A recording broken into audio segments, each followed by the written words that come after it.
Hey there, welcome back to the Hot Slice. I'm your host, Denise Greer, executive editor here at Pizza Today, and with me is editor-in-chief himself, Jeremy White. Hey, Jeremy. Hey, how's it going?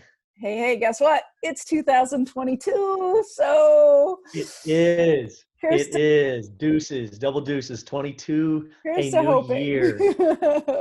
Happy Yes, New a new Year to year. everyone. It's an exciting time. I think we're all looking at 2022 optimistically, yet Mhm. cautiously, I think. Is it Cautiously optimistic is definitely the phrase after what we went through in 2020 and really in 2021. Yeah, cautious. Proceed with cautious? caution, right? Yeah, absolutely. And we're dealing with a lot right now. There's a new variant that has restaurants shutting down all over the country temporarily, with mostly Again, because of staffing shortages, because they've got staffing that are coming up COVID positive, which means they're doing COVID protocols, and so it's mhm. just we're having some issues again. So unfortunately. It's the most insane thing I've ever seen. Over the holiday break, my 16-year-old son and a friend went to grab lunch together. He came home. I was like, "How was lunch?" They were going to go. I'm not going to say where they were going to go. They ended up going somewhere else. And I Mhm. said, "Well, why didn't you go to the first place?" He said, "We walked in. There was one table. That's it. Two customers at one table. The rest of the place was empty.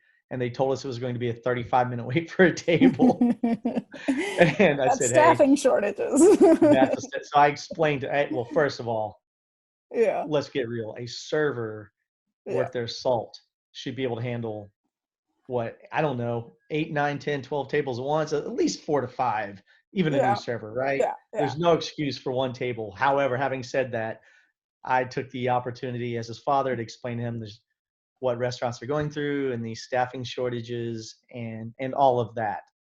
But it was yeah, just yet another wake up call as to how shorthanded these restaurateurs are yeah. all over the country right now. Yeah, it's definitely been trying, and I know that they're going to continue to push forward through all of this.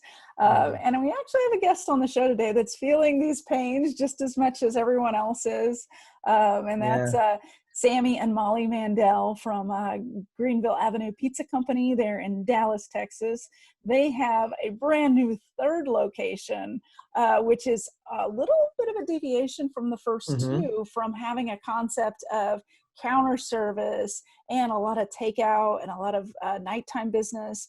This is a huge, like, sit down, full service restaurant. So it's been a deviation from them, and they've Hmm. had their share of staffing issues with having three locations, having to have 100 employees. It's been tough for them. So it's going to be a great conversation to just dive into the employee element of being a restaurateur. Yeah, they're great people. They're friends of ours. Friends of Pizza Today and Pizza Expo. Always fun to talk to. They went all in at a very critical time, right in the middle of a pandemic. Like you said, suddenly when everyone is short staffed, they had to figure out how to find bartenders and servers for the first time ever. But amazingly enough, they've pulled it off. I'm sure that they will tell you they're shorthanded, that they too are struggling to adequately have the proper number of really skilled, highly trained employees. But having said that, they are pulling it off and making it happen. So kudos to Yeah, Sammy and Molly for their diligence.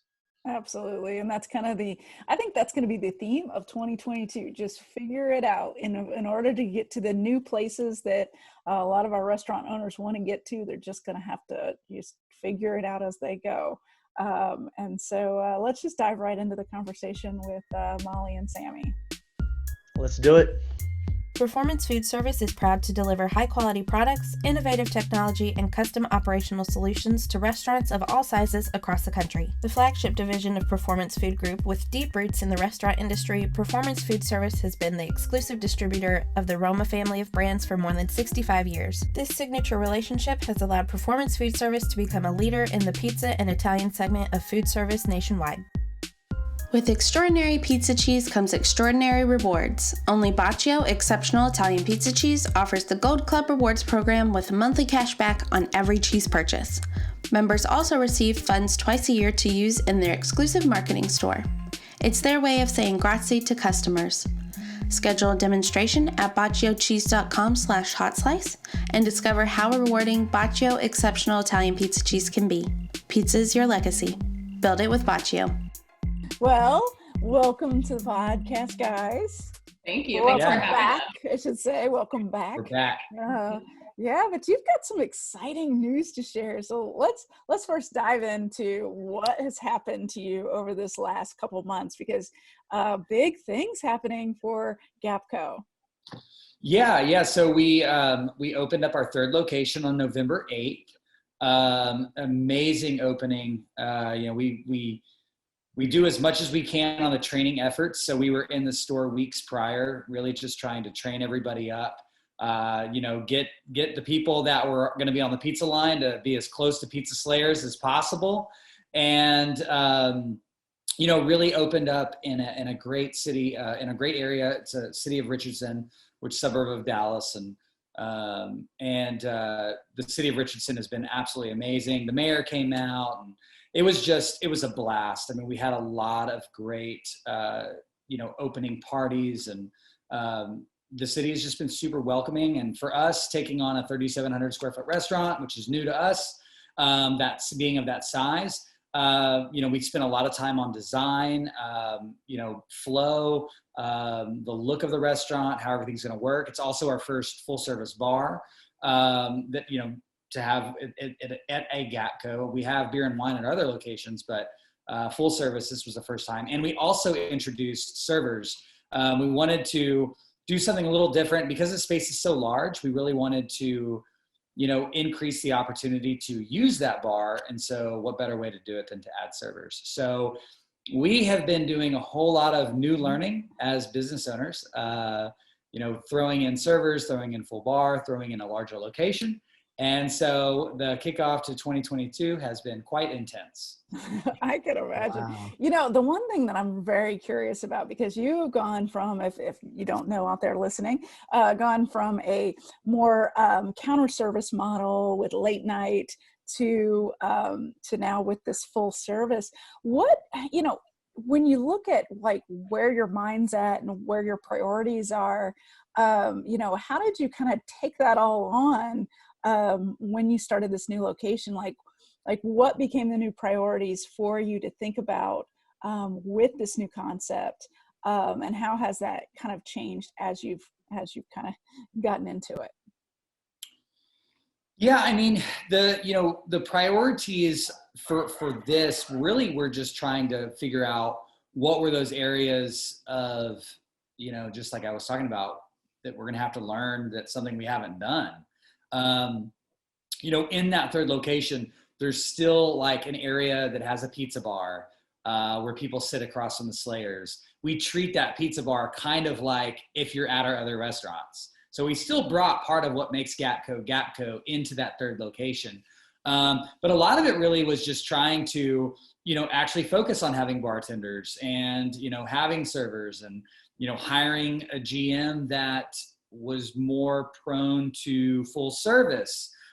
Those became the priorities since we were kind of changing that model up a little bit from what we're so used to. And I would say that, our opening, in my eyes, went flawless. It was great. I think our focus was where it needed to be. We were able to, take some of our best of the best from our other stores and get them to help open up that store. So, training, of course, is always a massive priority for us. And so we had to find those trainers in those other stores, get them to come help us. Now, that was not a great move for the other stores.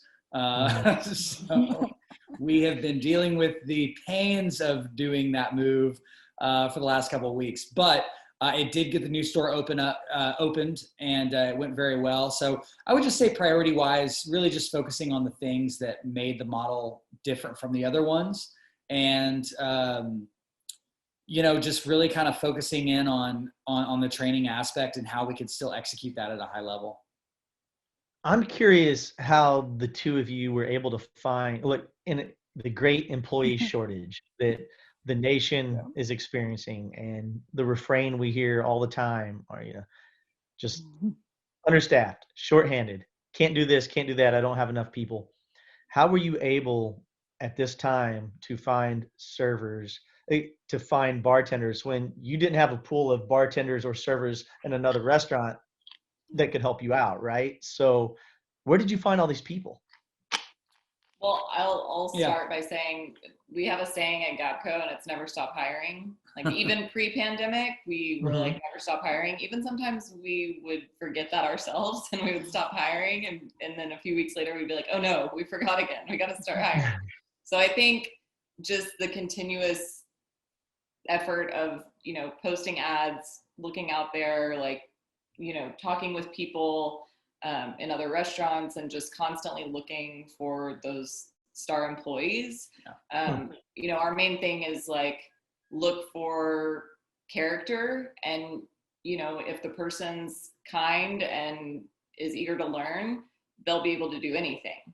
So sure. And that's another thing with our trainers that we took from the other stores, not bartending, but as far as servers, our cashiers were able to train servers on the menu and how we speak to our customers and all of those things. So I'll let you kind of take it from there. Yeah. I mean, again, because we're still GAPCo, we're just GAPCo with table service essentially at this third restaurant, right? Mm-hmm. Table service and a bartender. But I would say that, after we opened, we ran 4 weeks with a bartender, and then all of a sudden we went to 0. and that's where luckily, we have a bar manager, and, we kept our drink menu as simple as possible, so that we could cross-train other employees and some of the servers to learn how to basically make those drinks. Hasn't been ideal, obviously, but we made it work. And I think that's one of the things that, I've had to look back on some of the struggles that I've dealt with over the past 12 months. If this was Sammy 5 years ago, I would be going crazy at some of the things that I see now. But I have to kind of look at myself and say, I've got 3 locations. We've got 100 employees. And I have to just say, it's okay. It's not the end of the world. This will all work out. Mm-hmm. And as long as everybody just does what they need to do, things will kind of pan out. On the hiring piece, if I were to say anything, yes, it's don't stop hiring, but I think that you really have to unfortunately, you got to put money behind it. Sure.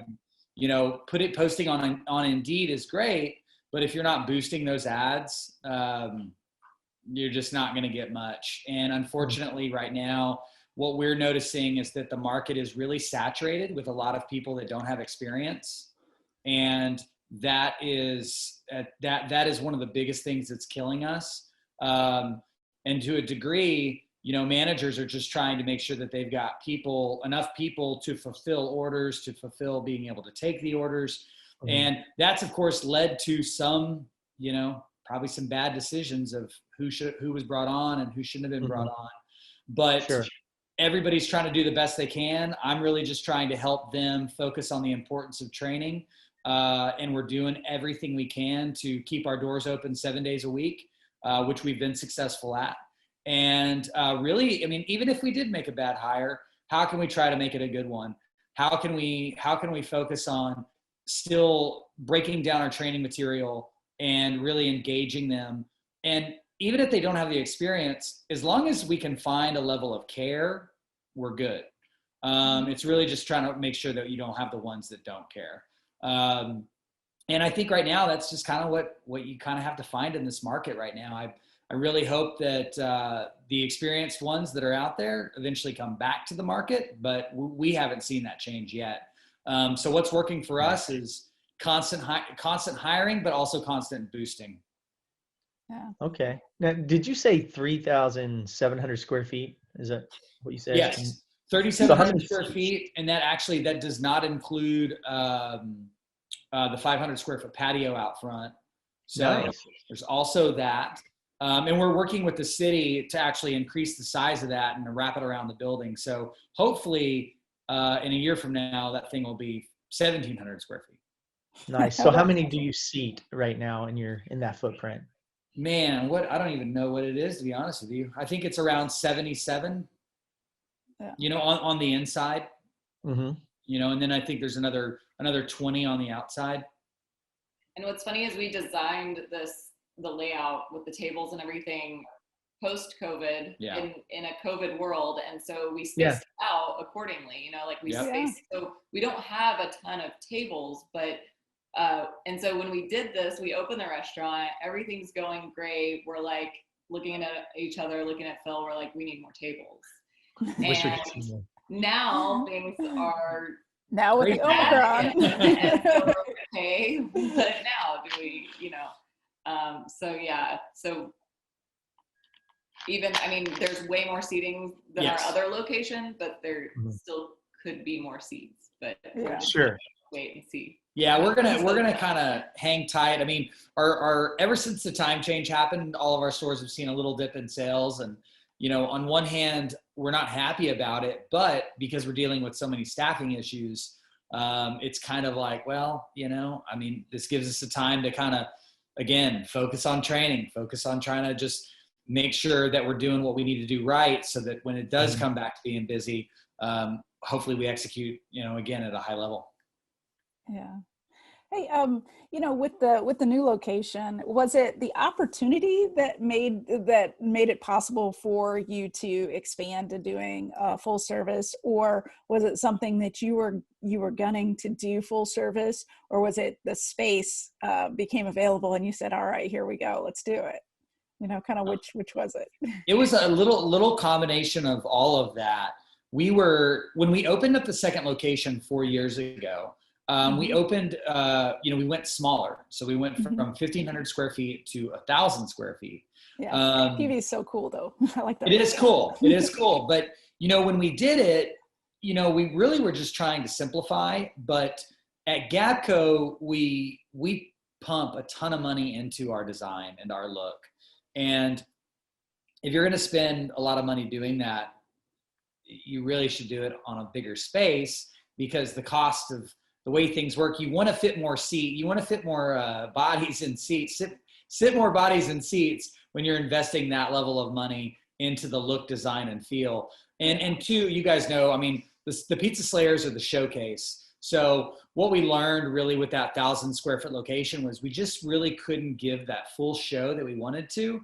But another thing we had learned really within the first 3 months of opening that location was that a lot of the customers actually wanted our location to be bigger.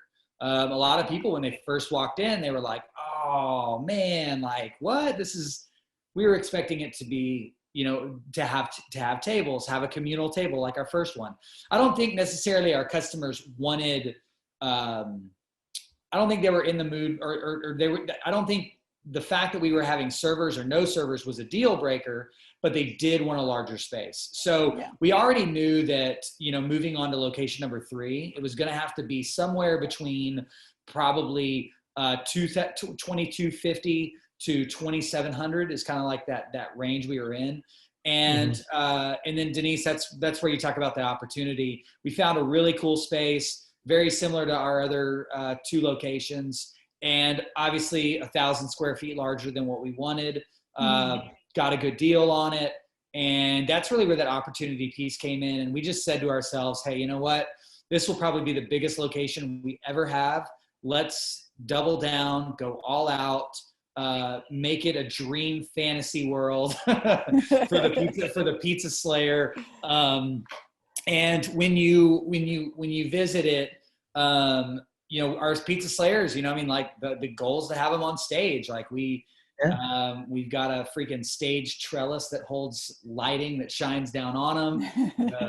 The butcher blocks are essentially the centerpiece. And when I'm in there, I jump on a microphone and call out the Slayers by name and have a fun time with it. So we went all out. And so far, I've talked to a lot of our guests if they like the server model. And a lot of them have said yes. I don't think that, again, I don't think it's a deal breaker one way or the other for our guests. They just want to be taken care of. And I think as long as we execute on that, they're good. And I did want to actually say something. Jeremy, you asked again about the staffing piece on the servers. So all the servers that actually work at the third location have never served before. Wow. But yet we do have a team of servers. And a good team at that, I would say. I mean, we've been getting a lot of good Yelp reviews and stuff on service. So that's very cool. I think that the biggest thing when I talk to customers about the servers, a lot of the customers will comment, they'll say, and again, I don't go up to the customers and say, oh, well, they've never served before. But a lot of the customers just comment on the fact that they're very nice. So, at the end of the day, they may not have that experience level, but if that personality comes through that they're nice and they're helpful, we're making it happen. Now, I told this story earlier because it was funny, and I was in there the other night and talking about, how we're getting servers and bartenders. So our kitchen manager, who has been with us for going on almost 5 years. 5 years. He started as a driver and moved to kitchen, and anyway, so now he's our kitchen manager at Richardson. And so the other night we ended up not having a bartender, and he has never been a bartender before and learned everything in, I guess, the day before, came in to bartend, and one of our servers that has never been a server came up to him and was like, someone just asked for a Don Julio Cadillac. And I just went over there to say hi to them, and they're like, hey, Molly, you know how to make a Don Julio Cadillac? And I was like, no, I've never been a bartender. And they were like, well, neither have we. And so we're all like pulling out Google, trying to figure it out. And that's what was so cool. I walked over there and they were just figuring it out, and they were giving the guests what they wanted. So that was awesome. That would be something that I think about, because I think about how other operators would ask you questions about that. And I think that one of them would be like, how did you go from 0 to good Yelp reviews with a staff that did not know how to serve? Like, how did you go from 0 to good? Like, how did you get there? Well, how did we get there? I mean, they were just automatically there. I'm not even paying attention to any of that right now. But it's funny though, but like Molly was just saying with that story, Sammy 5 years ago would have had a heart attack for us to not know something about anything. You know what I mean? Like, what do you mean we don't know? Yeah. Whereas now it's a very different approach. I mean, I was always, a bit of a micromanager, still am, or kind of a helicopter parent, if you want to call it, to the restaurants. And, when you open up the second one, that breaks that a little bit, because it has to. Opening up the third one and going through COVID, I am not the same guy that I was. We're just letting everything roll. It's like, we've been through worse. Say that. It's just not possible. But I still focus on a lot of stuff. And I mean, Denise, to your point on the whole, going from 0 to good. I mean, again, I think right now, in my eyes, good is good.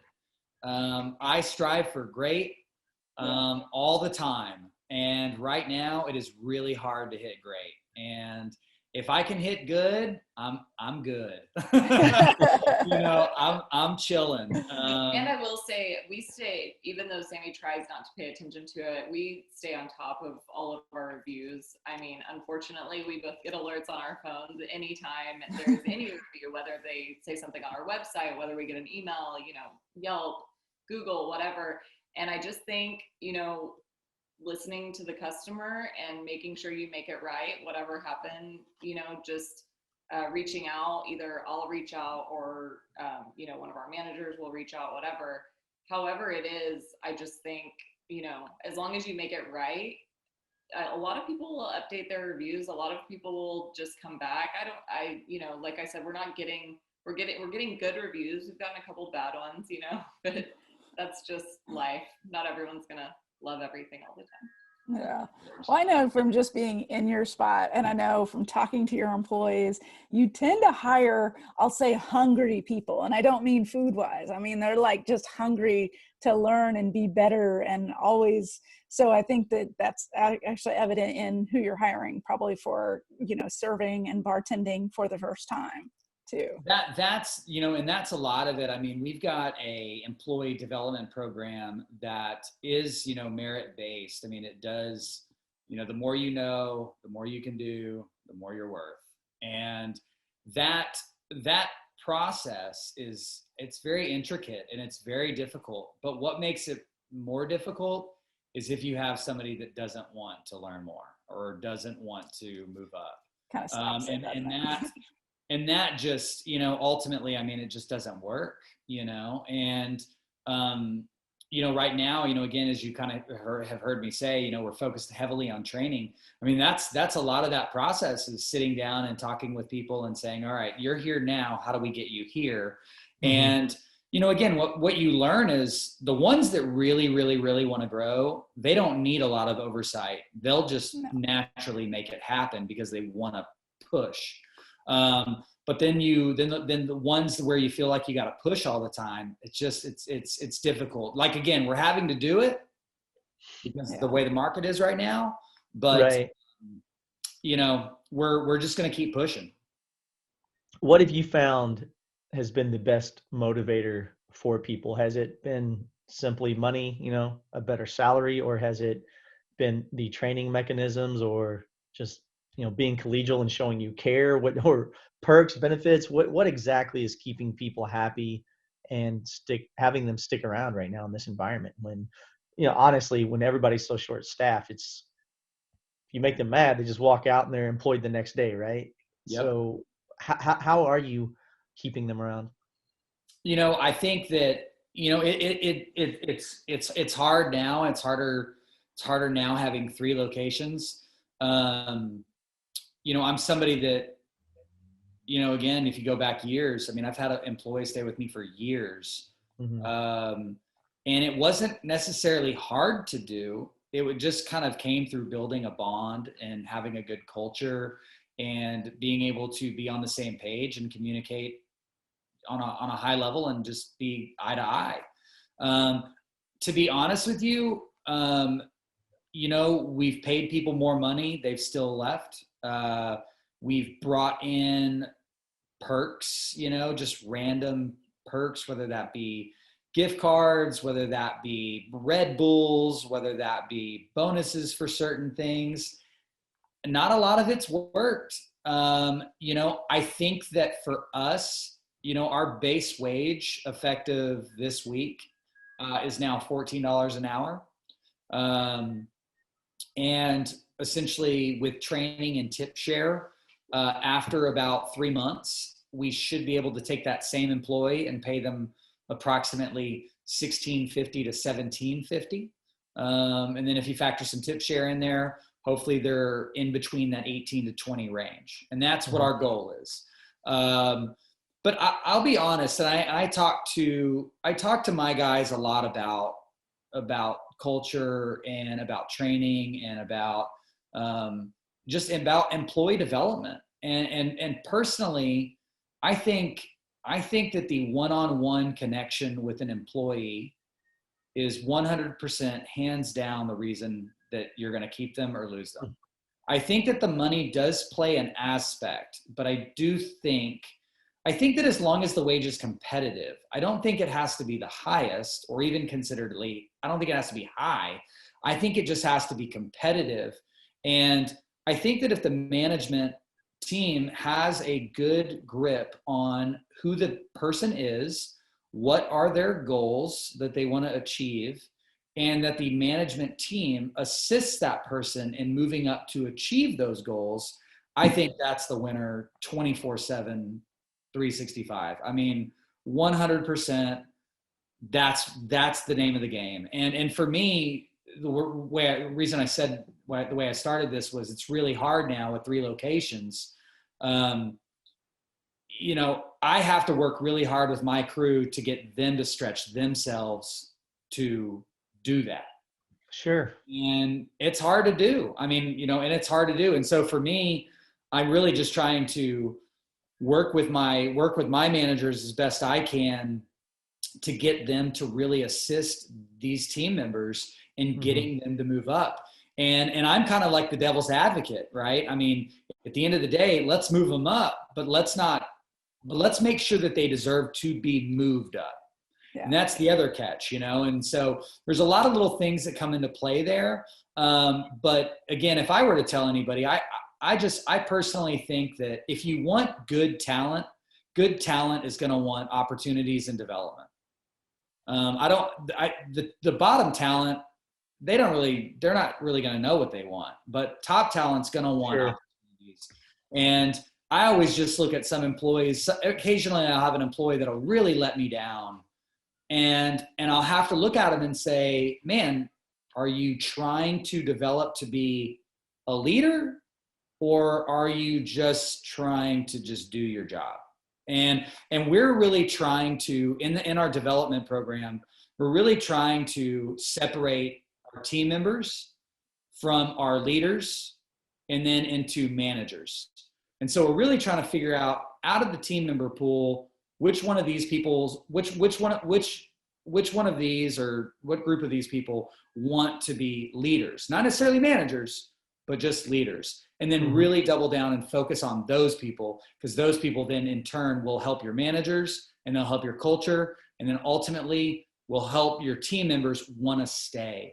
And I think right now that's our strategy. I'm sticking to that. And we're just going to hope that we can make that work. Absolutely. Yeah, I think that's really well put, and I think you're on the right track. And I also think that that's really all that can be done in this environment, as long as we are in this environment. That's just the unfortunate truth right now. Well, there are places, you know, that are paying more than us, and you know, I mean, I'm kind of like, man, I don't want to play the money game. I want to play the development game. You know, because ultimately, if we're focused in the development, then that means we're focused and engaged with the individual. And to me, that's more valuable than money. And if the person is just after money, well, then they're really not there for you anyways. Right. Absolutely. Yeah. True. Makes total sense. Yeah. But yeah, I mean, that's that. You know, I think that if I were to share anything, I probably can't find it now. It's buried in my phone. I read an awesome quote that I read the other day. And it spoke like directly to how, you know, a lot of my conversations with our managers. And I'll be honest, I feel that a lot of, you know, we unfortunately we've lost a lot of people this year that were with us for a long time. And you know, some of it due to money. I think by other places going out there and putting out these ads that are like 16, 18, 20, I think it's caused a lot of employee confusion, because now what do? Why work for you when they can go make more, you know?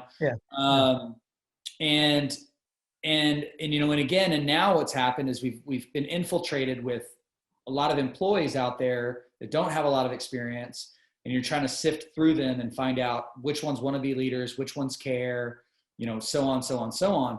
But some of the ones that left, honestly, when I had the opportunity to do, not necessarily exit interviews, but had the opportunity to catch up with them after GAPCo, and really kind of dig into some of the issues, a lot of it had to do with frustration.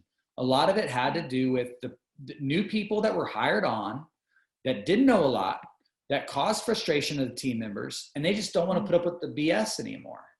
And so, you know, I've really been on the managers about focusing on the A and B players, trying to cultivate the C's to B's, really just working on just, again, the development piece. And I saw this quote the other day, and it says, "Nothing will kill a great employee faster than watching you tolerate a bad one." True. And I think very that true. I really feel that over the course of the last year and a half, really ever since COVID, sometimes when we've lost these great people, it's been because, unfortunately, sometimes you end up with some bad people, and they exert all that energy that you really need to be dumping into the good ones. And I went into a meeting last week, and I said that to the managers, and I just said, we got to stop. I mean, even if it means being short-staffed, turn off the tablets, increase your quote times. Don't hire the person that may potentially cause more problems and distract us from focusing on the good ones. So that'd be the last solid plan of attack, because you're right. It that will drive good people away in a hurry. Yeah. Oh, absolutely. And back to the reviews, like I would say, there are some people that'll write a 5-star and be like, oh, it took a little while, but everyone was so nice and the food was so great. And if someone's rude to you on the phone or help you in the way you want to be helped, you'll automatically get a 1-star. Yeah. And Molly said, like her and a lot of the managers, they when we get a bad review, we all jump on it. Unfortunately, sometimes you have ones where you're just like, oh my God. Again, old Sammy 5 years ago would go ballistic. Now I'm just trying to stomach it and say, it'll be okay. Let's just get it taken care of. But that's one of those pieces that, Molly does a really good job of, and the managers do a great job of, and we're always all over it. But like I said earlier, I mean, right now it's about just being good. And hopefully when all this stuff is over and new people come back, we can get back to being great. But for now, I'm gonna sleep on the good. And and if you guys have the opportunity to get down to Dallas to check out the new Richardson location, you would love it. As you guys know, Phil, creative director for us, I mean, we dumped so much time and energy into the planning and design of this thing. You guys would absolutely love it. Time, energy, and money. Yes. A lot of there was no budget when building it. Wow. Oh yeah, I bet. I bet. Did you have that on the docket before what 2020 dropped? Like before? Yeah, we did. We actually signed the lease in December. May. We signed the LOI, I believe, in December of 2019. And then, eventually got to the lease later on during COVID. Wow. So yeah, we went 4 days after I found out I was pregnant. So yes. we both It has been intense with COVID, baby, new restaurant. I mean, it has just been, in my perfectionist micromanagement brain, it's on overload right now. One thing I'll say is take your breaks, because you're not going to get those. You're not going to get that time back. So if you have to take it, you got a good crew that can fill in. You guys take your time when you need to, because it's important to your well-being, especially managing 3 stores, a baby, and all of those 100 employees. So it has been something else. And, luckily we're very fortunate that we do have some great people. Can't wait till I have more. But the ones that I got right now are pulling it through, and we're making it happen. And hopefully this employee piece simmers down here in the next couple months. I'm hoping for, and that will ease a lot of stresses on everybody. So well, for sure, we hope that too. Absolutely. And we can't wait to see you guys in a couple months. GAPCo. So but thanks again for taking the time, coming on and talking about that employee piece, because it's very important to the industry, and a lot of people are very interested in how people are getting through it. Yeah, for sure. Well, we're challenging. We're taking the challenge with them. So hopefully people take away what they can from this, and that's what we're focusing on over at GAPCo. And thank you guys for having us. And can't wait to see y'all at Expo. All right. Absolutely. Molly, Sammy, thank you so much. Thank y'all. Thank y'all. It's been great. Thank you. So good to see you. See ya. Good to see you. All right. See ya.